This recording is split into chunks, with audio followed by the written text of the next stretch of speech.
Welcome back to another episode of the Shared Practices podcast. And this episode, we are going to talk about fee-for-service practices. Again, this is another item that was sent to us at our email, team@sharedpractices.com. And if you want to be featured on the Shared Practices podcast with your question or comment or whatever you would like us to discuss, team@sharedpractices.com is where we have been getting a lot of our content recently. And so for the audience members that are sending us emails with their preferences on what they want discussed, thank you. And for this episode, we are going to talk about fee-for-service practices. And so we're going to take it in a couple different directions. So one is, should I buy a fee-for-service practice? And then additionally, should I transition my practice into a fee-for-service practice? And so we're really going to take the time to digest fee-for-service practices as a whole. You know, I think that one thing that you do get on the Shared Practices podcast is you do get a little bit of bias from me, and I'll be very honest about that. And so, honestly speaking, I am not a huge fan of the fee-for-service practice model. And I want to explain why. And I like to, whenever I have a bias, I like to just put it out early and explain my bias, and then assume that at that point, maybe somebody's heard my bias and doesn't want to move forward with my recommendation and wants to proceed with fee-for-service practices. And if that's the case, then I'm happy to be helpful. But I just think it's important that rather than me be biased throughout the entire episode, I just put my bias out at the beginning. So with fee-for-service practices, the thing I don't like about them is it's swimming upstream. And what I mean by that is you're essentially operating your practice in a way that makes it very hard to attract new patients and retain your existing patients. And so, you know, when you're a fee-for-service practice, you are going to be having insurance companies sending letters to your patients telling them to go out of network. You are going to have a harder time with your insurance conversations with patients, whether that's new patients on the phone or whether that's estimating, you know, what the insurance is going to pay for specific treatment. The thing that I would say is fee-for-service done well is when you're the most insurance friendly as possible, where you don't charge extra fees for preventative visits, where you are informed about the insurance that is likely going to pay and not having the patient pay for the procedure in full and submit their own claims, for example, like submitting the patient's claims on behalf of the patient and trying to simulate as much as possible an in-network experience for the patient, where the main difference is just the fee schedule. The thing that I see with fee-for-service practices, and we see them in our mastermind, is that it's very hard to get new patients and patients leave. They have a harder time retaining their patients and they have a harder time attracting patients. And so what I find is very common is a fee-for-service practice that bleeds, 100 patients a year, for example, or 50 to 100 patients a year. And so every year it just kind of is a steady decline. And the reality is, if you were a patient and you could have a similar experience with a provider who is in network and a provider who's out of network, then you would probably want to go to the provider who's in network from a financial reason. And now, I'm sure there's fee-for-service dentists out here who are getting angry at kind of what I'm saying. And, they might think that, they see less patients, they take more time per patient. And yeah, I mean, if you are going to be fee-for-service, you have to have a value prop to the patient, which is why they should tolerate the financial aspects of the practice that are not ideal. So one of my favorite indications for a fee-for-service practice is access to care, where this is like you're a rural practice and there's just not a lot of dentists around. And so you don't need to take the insurance because those patients don't really have another option. They have to go to you. So that is, in my opinion, one of my favorite ways to be fee-for-service is I'm fee-for-service because I am practicing in a place where there's not a lot of dentists, and I have plenty of patients who have to come to me because there's no other access to care. And if they don't like the fact that I'm fee-for-service, then they can go try to find another dentist, but I'm going to have a plethora of patients because I'm in a place where I'm really needed.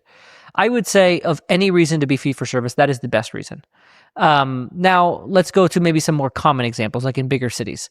You're going to have the higher end experience. You're going to have the doctor-patient relationship, but you need to have a very clearly communicated value prop on why your practice is the best, because they must experience something from you that is better than what they would get from an in-network provider to come to you out of network with their insurance.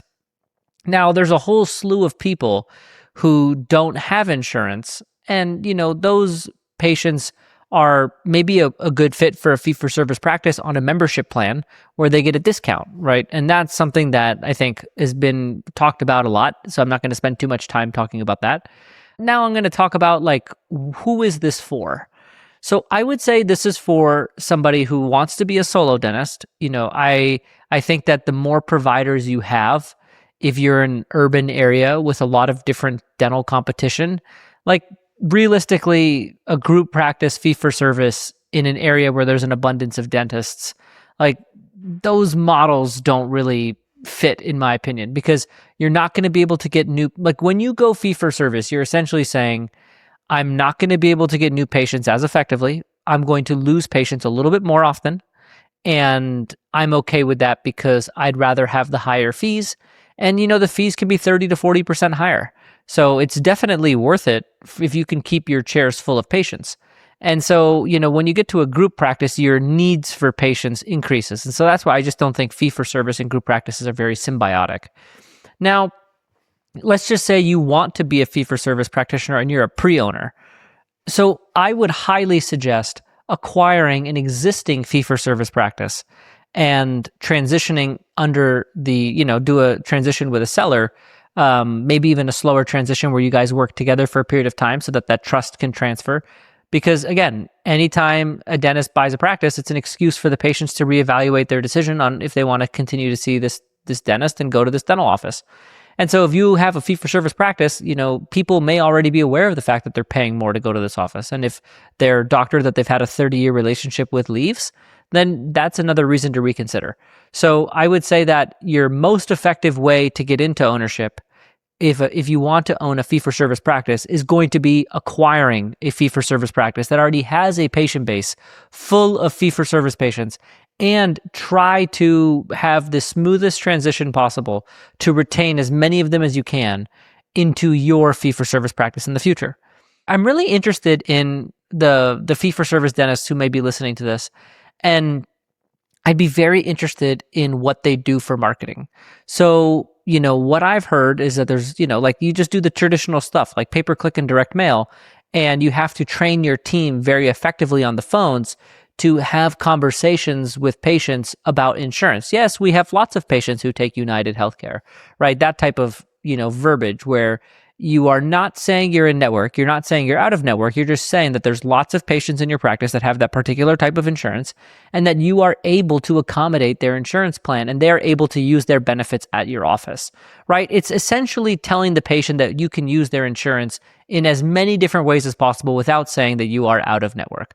That's, from what I know, are the fee-for-service practices that are effective with their marketing, is that they have really strong verbiage. They usually have higher advertising budgets. And so kind of the idea is that there's a trade-off where you take the higher fees, but then you spend a higher percentage on marketing so that you can attract more calls, knowing that your conversion rate on the phones might be a little lower. And so that's sort of the fee-for-service practice marketing that I'm familiar with. So we talked about, getting into ownership as a fee-for-service practice transitioning from one seller to you, the buyer, taking over the seller's patients and resuming that fee-for-service practice. And I would say that that's probably the most common way that people end up in fee-for-service practices. Now, there are definitely fee-for-service startups, but again, you're going to have a real challenge with marketing where you are going to have to position your practice in the marketplace as a premier place to get their dental care. And you're going to have to, market maybe more aggressively and be very well trained on how to answer the phones. Now, let's talk about the inverse, which is, let's just say you bought a PPO practice and you would like to transition it to a fee-for-service practice. So generally speaking, I am not fond of changing the insurance mix of a practice that you're purchasing. That is a more disruptive change. And, when you're buying a practice, like 80% of the purchase price is goodwill. It's the patients that come there regularly. And so you really want to buy the type of goodwill that you want. And so if you want to buy a fee-for-service practice, then I would say you should, if you want to have a fee-for-service practice, you should buy a fee-for-service practice. If you want to have an insurance-based practice in network, you should buy an insurance-based practice in network. I do not recommend buying an insurance-based practice and turning it into a fee-for-service practice, or the other way around, buying a fee-for-service practice and going in-network with insurance plans. I would say that one of the hardest transitions is going in-network when you are fee-for-service, right? You're usually going to take a very large fee cut on your fee schedule. And so it's essentially overnight, your revenue is going to go down significantly. And if you're in a competitive area, the new patients aren't going to be there right away. And so that's one of my least favorite types of transitions, is from a fee-for-service practice to an in-network office, because you are going to really cut your fees overnight. And then you're going to have potentially still a hard time getting patients, maybe less of a hard time, but if you're in a competitive area, you may still have a challenge. The type of transition that's most common for a dentist that doesn't acquire a fee-for-service practice is going in-network, growing their patient base, and then at some point going out of network. And so if you could think about this, let's just say you're a solo dentist and you have 2 hygienists, and your time to see a new patient is like 90 days. Right? It's like you're booked out in hygiene 3 months. You can't get a new patient in. You have overdue recare. You can't get them in. Then that is an excellent opportunity for you to begin to go out of network. And I would say that most people, they don't go out of network right away. They like to take their time and go with their lowest performing insurance plans first, remove those, go out of network with those plans, and then sort of steadily cut their insurances until the point where they are fully out of network. Now, one of the big challenges that you're going to see with this one is Delta. So Delta Dental is a very interesting insurance plan because it's the most prevalent in a lot of markets. And so it ends up swarming your entire patient base, where, it's kind of one of those plans that it pays very poorly, but there's a lot of patients who have Delta, and they make it extremely challenging to be out of network.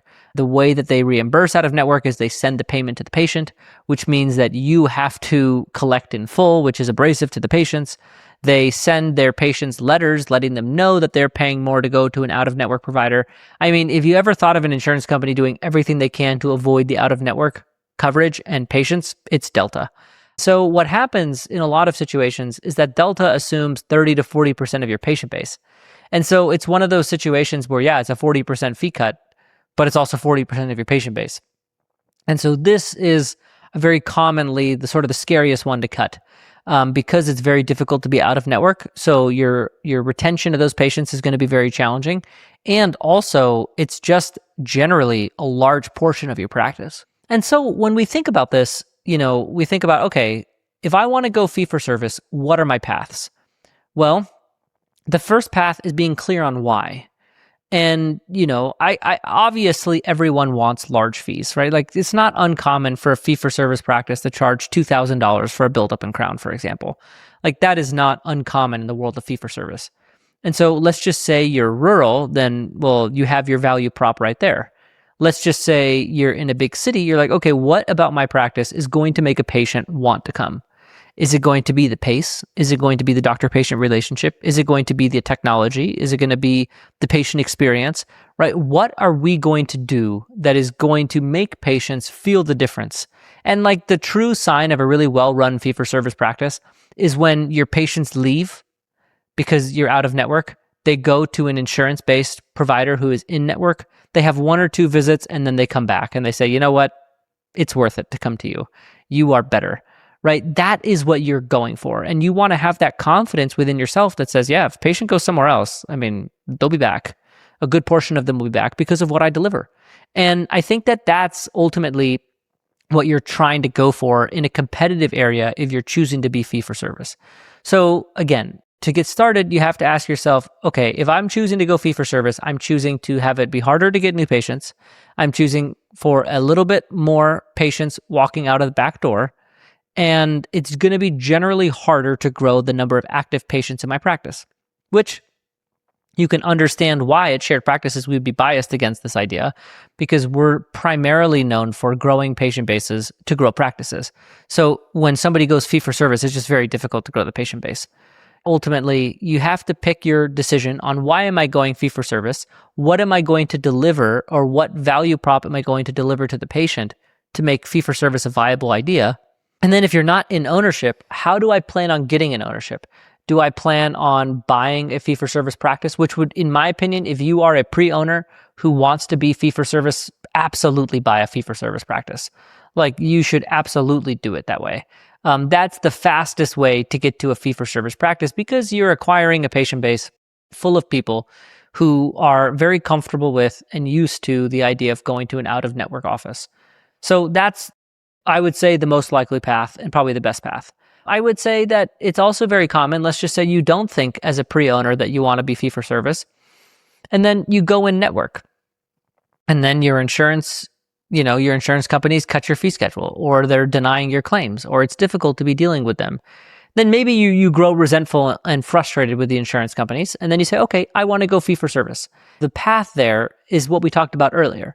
It's having an abundance of patients where you're going to make that trade. We're going to say, okay, my fees are going to go up 30, 40%. And then ultimately, I'm not going to see as many patients, but I'm going to have the ability to potentially, have a higher revenue on less people. That is probably the smoothest financial transition from in-network to out-of-network, is when you have a patient base full of patients and you can afford to lose some because you have plenty more than you can fit. And you're going to get your fees go up right away. So then that's going to help you with any potential loss in patients, and patient flow will be, more than made up with the amount of fees that you would gain. And so I think that for me, those are sort of the different ways to do it. And I really think that there's just a conversation about consolidation here. And I think that as dentistry progresses, there's going to be a divergence in the marketplace. There's going to be the group of patients that do not value the doctor-patient relationship.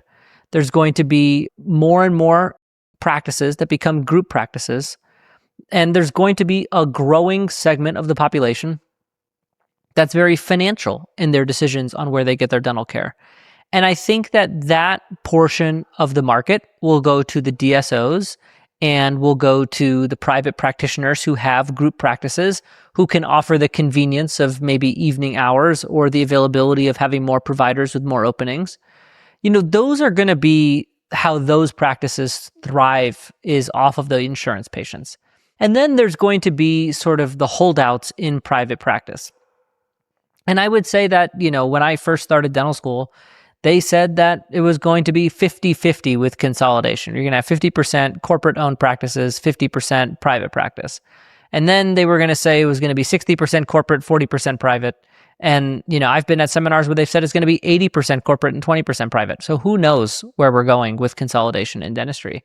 But I would say that more and more, the more consolidated the industry, the more practices will take insurance, because most DSOs just really live on the insurance game, right? It's much easier for them to retain patients through the revolving door of associates if they are in network. And so you're going to see more and more. I think that the consolidation wave is going to influence the amount of in-network offices that there are. There may be practices that, they acquire that were fee-for-service, and eventually they may transition to in-network offices. And then there's going to be the complexion of private practice. And I think private practice will look a little different, where I think that there's going to be two different types of private practice owners. There's going to be the entrepreneurial type who have multiple associates in a group practice, also will be in network. And then there's going to be the solo practitioners who are maybe a growing portion of them out of network. And this is really the segment of the dental market that I do anticipate will maybe become increasingly fee-for-service in the future. Because as the total number of, maybe corporate offices grows, then if you think about it from a patient's perspective, the solo practice, I believe, is the type of practice that is dying in consolidation. So that's where I think that the solo provider who does less than $1 million a year, I think that they are the one that's really going more and more towards the DSO, and they're choosing, the dentists that would have had that type of career are now choosing to affiliate with a DSO as an associate or partner. And so why am I going on this whole, future outlook of the dental industry? Because for those who want to be fee-for-service, I want you to imagine your place in the marketplace, right? If you are a patient and you are picking from an office, you are going to pick from a corporate practice where they take your insurance and you might have a revolving door of doctors every 2 to 3 years. You can maybe go to a group practice that may have the same type of associate turnover, but maybe more of an owner founder on site, also take your insurance. Or you could go to an office where you're going to see the same dentist every time, who's a private practitioner, who is not part of a corporation, who privately owns their practice, gives you the time of day and takes the time to talk to you. And you're going to have that doctor-patient relationship that has been very sort of long-term in the dental industry. And so for that patient that wants that provider that they trust, who has a long-term relationship where they walk into the office and they see the same person, I believe in the future, more and more of those providers will be fee-for-service, because I do believe that there is a significant segment of the dental population that does want that. I think that they don't want to go see a different provider every time. And those particular patients, they want to attach to one dentist who they trust, who they can see on a regular basis. And if you are the type of dentist who wants that type of doctor-patient relationship, then maybe fee-for-service is the model for you. The only challenge, and the thing that you say, okay, like, why is George not a huge fan of this? Well, the thing is, it's just going to be hard to get patients and hard to keep patients because you're fighting against their finances. I think that in presidential elections, they always say that, the people vote with their wallet. And I think that a lot of people, they don't value dental care enough to pay a premium for their dental care when they already view it as very expensive. And so I think that you definitely want to maybe focus on more affluent areas where your patient base is, able to, they're maybe not as price sensitive to the cost of dentistry. And I think in those areas, potentially a fee-for-service practice is going to be a much better value proposition because that person, they want the continuity, they want someone they can trust, they want to have more time, they want to have more convenience, and they are not necessarily as price sensitive. So in the more affluent areas, this might be kind of a growing model that you might see private practitioners lean towards. But again, I will go back to where I started. My favorite model for fee-for-service is in rural areas because, again, if you are a fee-for-service dentist, you need to have some reason to be fee-for-service. Like there has to be something that the patient is going to accept the inconvenience of being out of network with their insurance to come to your office. And if you are in a place where there's not access to care, that is the best reason because they don't have another choice. If they want to go call an in-network provider, that in-network provider in a rural area might be booked out for months. And if they have a toothache, they might not be able to get in. So that's where you, as a dentist who is rural or in an area that's underserved, being fee-for-service is a great option. And so to kind of wrap things up here, I think that it's important for everybody, right? And I think one of the things that we love at Shared Practices is that dentistry is one of those professions where there's so many different ways to practice. There isn't one prescribed way to practice dentistry. However, I definitely have a bias. And I think that for me, I'm speaking on a podcast to thousands of dentists. And so what I say, I feel a burden to make what I say predictable and repeatable.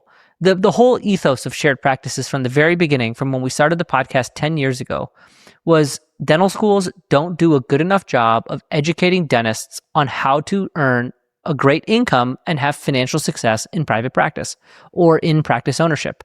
And so Shared Practices began under that premise of let's teach dentists how to be successful financially in a predictable and repeatable way through a roadmap.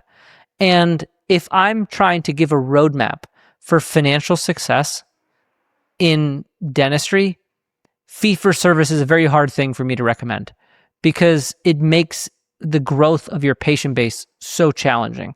We at Shared Practices believe that the predictable and repeatable way to have financial success in practice management is to grow your patient base. And so where would I say I like fee-for-service and it is predictable and repeatable? It's in rural areas. So if you are willing to go to, and this is something that I've talked to dentists, it's quite common. You live in the city that you want to live in, and you find a small underserved community, maybe 45 minutes outside of town. You take a nice highway drive there and back every day, and you go fee-for-service in that area. And those dentists do exceptionally well because the patients there, they would rather go to the fee-for-service dentist in town than drive 45, 50 minutes into the city to go to an office that takes their insurance. And so they are willing to go there, right? So like if I'm sitting on a podcast and my job is to teach dentists predictable and repeatable ways to be successful so that thousands of people listening can all be successful. The only way that I feel fee-for-service is really predictable and repeatable to thousands of dentists is in areas where there's not as much access to care. Candidly, that is the thing that I feel is the most predictable. Once you go to an area where there's lots of other options, where you're in a competitive market where there's sufficient access to care, then you really need to have a unique value proposition, something that makes it very clear, why am I going to this provider who's out of network? And that's where I was sort of talking about the consolidation trends, which is what's happening in the dental industry right now is we have a growing number of offices that are joining forces with corporate groups where they're going to have, custom negotiations with insurance companies so that they're in network at higher fees. So it makes more sense for them to be in network. So those providers are going to be in network. So if you think about it from the patient's perspective, you say, okay, what's likely to be left in, as consolidation continues? You're going to have multi-doctor private practices. You're going to have, single doctor private practices, and you're going to have corporate owned practices. Those are going to be the types of practices that are left. And I don't think the multi-doctor private practices, by and large, are going to be fee-for-service. Obviously, there are exceptions, but by and large, I think they will be in network because they will need the patient flow that comes with that. So then I think that really leads to the private practitioner who wants to practice a solo dentist by themselves for a long period of time. You are the one that might be able to survive fee-for-service long-term. And my suggestion for you would be to go to an area, if you're not going to go to a rural area, go to an area where the patients around you, by and large, are less price sensitive through a higher income area where they prefer convenience and they prefer, they're used to paying a little bit more for their house and paying a little bit more for the stores that are near them, right? So they pay a little bit more for the dentist. It's not an uncommon thing for somebody who is in a wealthier area. I think that you really need to cater to people. You really need to give them a reason. And then you need to, the ultimate test for you as a fee-for-service dentist is if I were to lose a patient and they were to go to an in-network office, would they notice the difference? Would they be like, yeah, when you're like, let's just say like you're buying a pair of shoes and there's a nice pair of shoes and you put them on and they're really comfortable. And then there's a pair of shoes that's like significantly cheaper and you put them on, you're like, this feels cheaper, right? If you're a fee-for-service dentist, you want the patient experience at an in-network provider in your area to feel like that cheaper pair of shoes. You want them to go in and be like, this is why I used to pay more for that other provider. And that will help you attract patients. That will help you retain patients. It'll help your Google reviews, right? But if you're going to do the fee-for-service path in a more competitive area, you've got to deliver that patient experience that makes them say, this is different and it's better. And for me, it's worth it. And that's why I suggest going to a more affluent area. Now, taking things back to the pre-owner. If you want to be a fee-for-service dentist, what are the 3 paths there? You can buy a fee-for-service practice, which is what I would recommend, because you're acquiring a patient base. The hardest part about being fee-for-service is getting patients and keeping them. So buying an existing patient base that is fee-for-service is the best way there. You could do a fee-for-service startup, which honestly, I would be probably my least recommended option unless you're really going to do something super unique, like a spa-like experience or a build-out that's really, really unique, like something that you would say, wow, like this person really is from office design all the way through construction to the way that they train their team. Everything is designed to deliver an immaculate patient experience. Like if you're going to do something like that, then yeah, maybe you do need to start that office because you're not going to find an office that has the build out and internal, architecture and structure to look that good. And then I would say, the last option is if you have an insurance-based practice and you've been growing your patient base and you are a solo dentist and you don't want to bring on other providers and you're booked out and you have too many patients, well, then that's the time to transition into fee-for-service where you start cutting insurance plans slowly. That's sort of what I have to say on fee-for-service. And, I think that one of the things that I've loved about the Shared Practices podcast is it's pushed me to talk about all of the aspects of dental practice management for the last, we've been doing this. The Shared Practices podcast has been around for the last 10 years. And so if you think about for the last 10 years, Shared Practices has continued to produce regular content about dental practice management, and we haven't gotten tired of the topic. And so it's forced me at times to talk about things that I don't believe in, but that people do and can be successful doing. I would say that this episode falls within that category. I am not a fee-for-service dentist by nature. I like things to be scalable and repeatable, and I think that that's inherently different than fee-for-service. But I know that there's a lot of dentists out there who do this and do this well. And so that's sort of my best attempt at being objective, calling my bias out at the beginning. And if I missed something or if I really pissed you off, email us, team@sharedpractices.com.